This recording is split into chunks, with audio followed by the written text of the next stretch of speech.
Hello, అండి. ప్రెజలాడ్ అండి. చంద్రశేఖర్ రెడ్డి గారండి? చక్రధర్ రెడ్డి. అవునండి అవునండి అవునండి. చక్రధర్ రెడ్డియా? ఓఫర్ అయ్య గారికి వందనాలండి. ఓకే ఓకే, వందనాలు. ఎక్కడి నుంచి కాల్ చేస్తున్నారండి చక్రధర్ రెడ్డి గారు? హైదరాబాద్ అండి. ఏం చేస్తుంటారు మీరు? నేను యాక్చువల్గా 60 అబవ్ అండి. ఏమి ప్రస్తుతం అయితే ఏం చేయట్లేదు.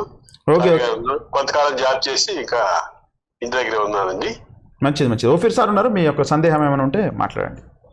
కీర్తనలు 51లో ఆ, నుంచి ఎముకలు హర్షించు అంటే అక్కడ ఎముకలు వినడం అంటే అర్థం కాలేదు అయ్యగారు.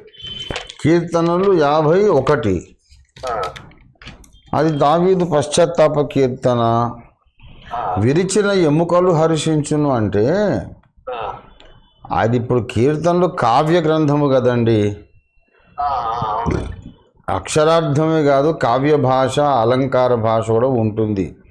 ఇప్పుడు ఆయన దుఃఖముతో పశ్చాత్తాపముతో ఆయన ఎంత వేదన పడ్డాడంటే దేహములో ప్రతి ఎముక విరిగిపోయినంత వేదన పడ్డాడు.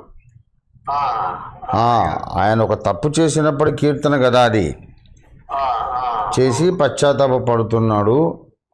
అక్కడ ఏమంటాడంటే అంతకుముందు మీరు చెప్పిందేమో 8వ వచనము, అంతకుముందు 7వ వచనంలో నేను పవిత్రుడనగునట్లు హిస్సోపుతో నా పాపము పరిహరింపము, హిమము కంటెను నేను తెల్లగా ఉండునట్లు నీవు నన్ను కడుగుము, ఉత్సాహ సంతోషములు నాకు వినిపింపము, అప్పుడు నీవు విరిచిన ఎముకలు హర్షించును.